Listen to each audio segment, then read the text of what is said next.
We're here with EC3, top player in Impact Wrestling.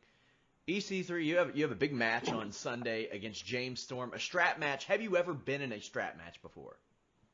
Well, actually, I'm not just a top player. I'm the top man in Impact Wrestling. Wrestling has a lot of, quote, top guys nowadays. But there's only one top man, and it is I, EC3, the best guy here, the best guy there, the best guy anywhere. And those are all my catchphrases I'm going to get out. As far as the strap match, yes, Slammiversary, James Storm, we're going to strap it on. We're going to get down and dirty. We're going to get it going on. Have I ever been in a strap match? Not in the way you would think, and not in, per se, in a wrestling ring. But this will, this will be the first time, yeah. So, I mean, this came about, you've had a bit of a, I don't want to say a shift in attitude, because you've never really changed that much. Maybe perhaps your goals and targets changed, but you're taking on a guy who has been with Impact pretty much since the beginning. He had a gap here or there, but on the 15th anniversary, what kind of statement is EC3 looking to make by taking on a TNA original in James Storm? Yeah, I mean, you raise some interesting points about something I actually completely forgot the question already. So preoccupied with what I'm doing at this moment, but yeah, the way I look at it, you say I didn't really have a shift in attitude. I've changed a little bit, but there's not really a shift in attitude. Here's how I look at it. My initial run in Impact Wrestling, I consider that my first act. That first act, I was kind of out to prove others wrong. I was out to prove people who I am, what I do, what I'm about, and how I'm, pretty much the best guy around. Then it kind of segued into Act 2, and it became about, doing it for the fans. I kind of let myself go, my ambitions go. I kind of became that perennial honky-tonk white meat, kind of annoying fan favorite in a sense. And, it was fun for a minute. The fans were responsive, but it wasn't really me. So now, yes, my attitude has changed a little bit. This is how I look at it. Act 3. Act 3, I'm doing it for one person and one person only, and that's myself. So at Slammiversary 15, James Storm, what kind of statement am I going to make? What kind of, quote, impact, end quote, pun intended, am I going to make? It's pretty simple. He's the last liaison to the past of that company, a past for some reason we cherish and acknowledge as though it was great. No, it was not, because I was not part of that past, so it could not be great. And if it was great, it never would have gotten bad, would it? No.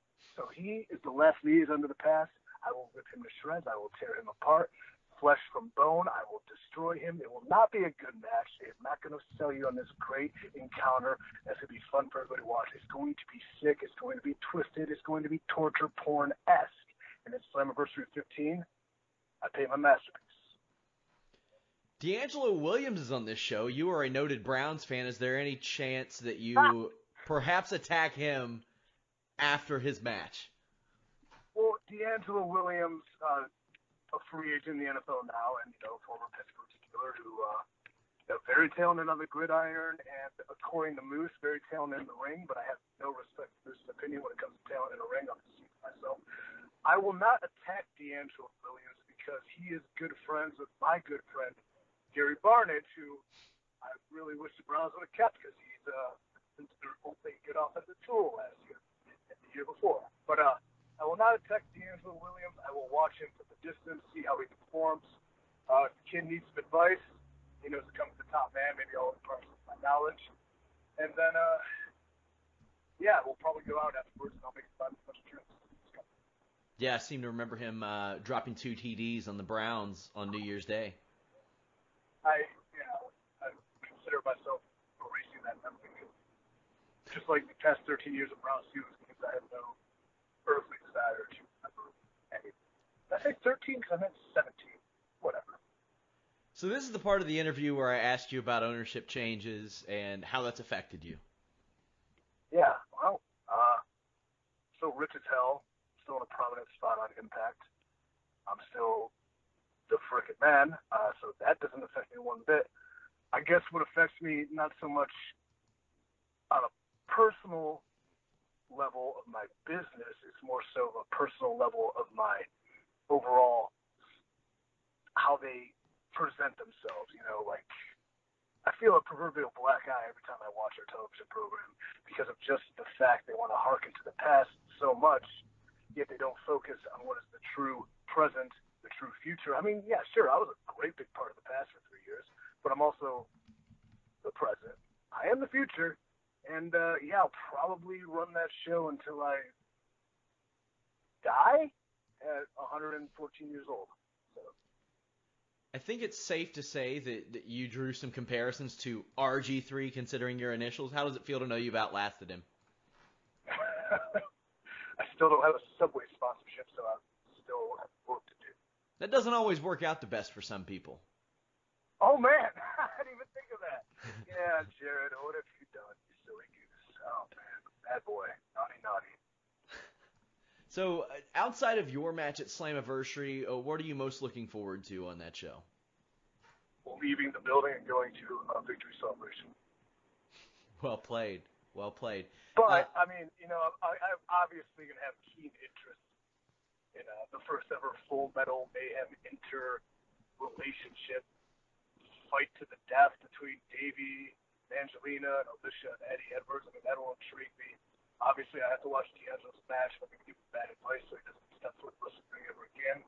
I mean, but most of the focus, besides myself, will probably go upon the GFW versus Impact Wrestling combine the titles title match with Alberto El Patron and Bobby Lashley for obvious reasons. What do you think of that integration of Global Force Wrestling into Impact? Yeah, whatever, man. I mean, if it means when I become world champion, I get more titles. That's cool. Like, I like hanging things on my wall. I like carrying them in my bags because I know what they have to carry in my own bag. I think if they're there, well, we'll put them together. Like, what's the point of having separate? Because I don't even know what Global Force Wrestling is. Has your former buddy... There's the one soundbite, like a lot of good promotion of the show, that I say something in character goofily, like, I don't even know what Global Force Wrestling is. That's going to be just the big headline that comes out of this awful interview you're giving me. Like we would ever do that. Not you per se, but I mean, do you ever like Google yourself? And I do a whole X-Pac interview talking about product and stuff like that, and everyone just talks about one thing I said about one. Oh, I mean, I interviewed Josh Matthews the other day for 15 minutes, and the first headline I got was that he was supposed to be the X Division champion in 2002. What?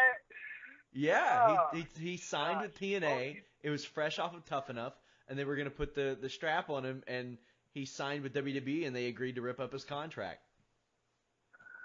He couldn't even do a moonsault right at Tough Enough. But he is the GOAT. I'll give him that. All right, fair enough. Continue.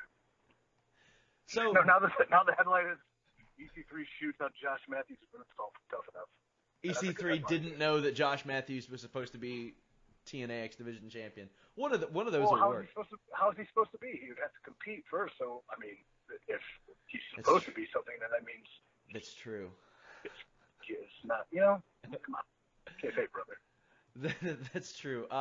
So the last time I spoke to you for an interview, we did Wikipedia, fact or fiction, true or false, whatever the hell I called it at the time. Oh, yeah. It had your weight billed at 246. What I thought was funny was after that interview, and you admitted that it was lower, somebody went in and changed it to 252. Yeah, it still is, huh? Yeah, but they have since changed it back to 246. Come Slammiversary, what are you going to be sitting at?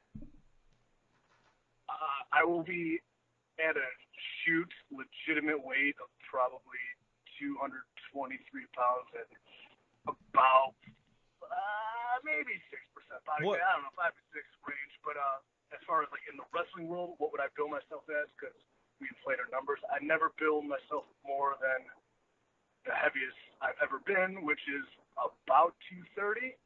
So 246 pounds is freaking asinine weight. If I was 246 pounds, I wouldn't be able to move my arms or my legs. I would be the most insanely, awkwardly jacked 6 foot, 1.5 guy in the world. I mean, I would be huge and very powerful, but I'm already huge and very powerful and look and move like an athlete. So that's what. Well, Slammiversary this Sunday. We got you versus James Storm in a strap match. Lashley versus Del Rio. or El Patron rather, sorry about that, in a unification bout. We will be at Fightful.com. We'll have a live post-show podcast. What I want to ask you is, you all are kind of going up against, on the weekend, kind of as a last question, against New Japan's debut in the U.S. What do you make of that? I had no idea they were debuting in the U.S. on that weekend. I mean, was that on Sundays, on a Saturday? They're debuting in the U.S. on Saturday. They're running a show on Access. Then on Sunday, they are going to be on New Japan World, but that show will later air on Access too. And also, I get the EC3 didn't know New Japan was moving to the U.S. headline out of this. Thank you. Well, I had an idea that something was going on, but I don't pay attention to anything that I'm not involved with before because there's just too much information going on. Would you consider competition? I don't know. It seems like Slammiversary runs from 8 to 11 Eastern Standard Time. It seems like unless you're going to be live in New Japan, you can catch it on Access at any point in the future. I think, hey, there's more wrestling for us. If you want to see, fighting spirit spots, hop on over to New Japan show. If you want to see me tell a story, kick out Slammiversary. I mean, it's flavors of ice cream, man. Different shows from different folks. Whatever. Well, I want to thank you so much for joining me. Everything about Cleveland is terrible. Yep. That's really the extent. That's really the end of the conversation. Like, everything in Cleveland is horrible. You'll never overcome Golden State. True. That's. Whoa, hold on. We beat them once, and then they had to go get the second best player in the world to beat us. And granted, we lost, and they deserved to win. You gotta kind of feel it somewhat tainted in the sense that they had to hire a mercenary to do it. But also, we need to play defense, so we deserve to lose this series the way we played defense, and we got cold at the wrong times. So do the Cavs get Paul George?